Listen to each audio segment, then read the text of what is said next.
Sir middle class जो है वो शायद इस बजट से पहले प्रधानमंत्री को सपोर्ट करता था।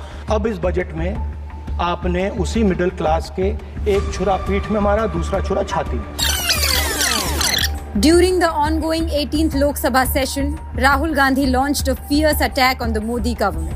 As leader of opposition, Rahul Gandhi questioned the government's commitment to ensuring equal rights for Dalits, Adivasis, SC, STs, OBCs and minorities. Budget का जो हलवा है सर ये बट रहा है और इस फोटो में सर मुझे एक ओबीसी अफसर नहीं दिख रहा, एक आदिवासी अफसर नहीं दिख रहा, एक दलित अफसर नहीं दिख रहा मुझे। देश का हलवा बट रहा है सर और इसमें 73% का एक है ही नहीं। हिंदुस्तान का जो हलवा है 20 लोगों ने बांटने का काम किया है।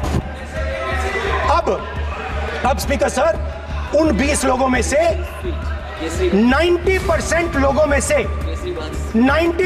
लोगों में से सिर्फ 2 हैं, एक माइनॉरिटी और एक ओबीसी, और इस फोटो में एक भी नहीं है। Citing a powerful analogy from the Mahabharata, Rahul Gandhi compared Modi's policies to the Chakravyuh, a complex trap. He declared that Modi and his team are creating a Chakravyuh to entrap various sections of society.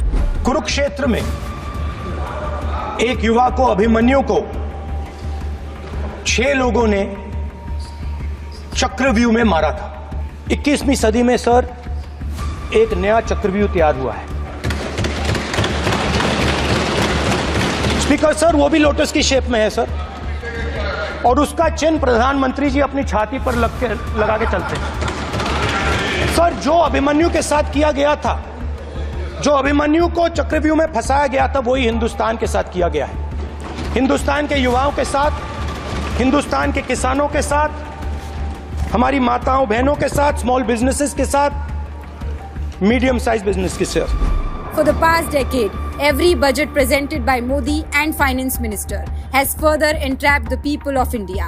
Rahul Gandhi emphasized that the budget seems to be prepared only for Adani and Ambani at the expense of common Indians.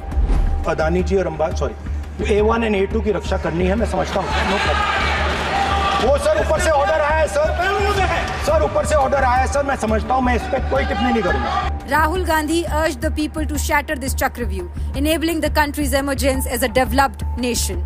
Rahul Gandhi has become the voice of India, and his relentless scrutiny ensures that the Modi government cannot escape accountability.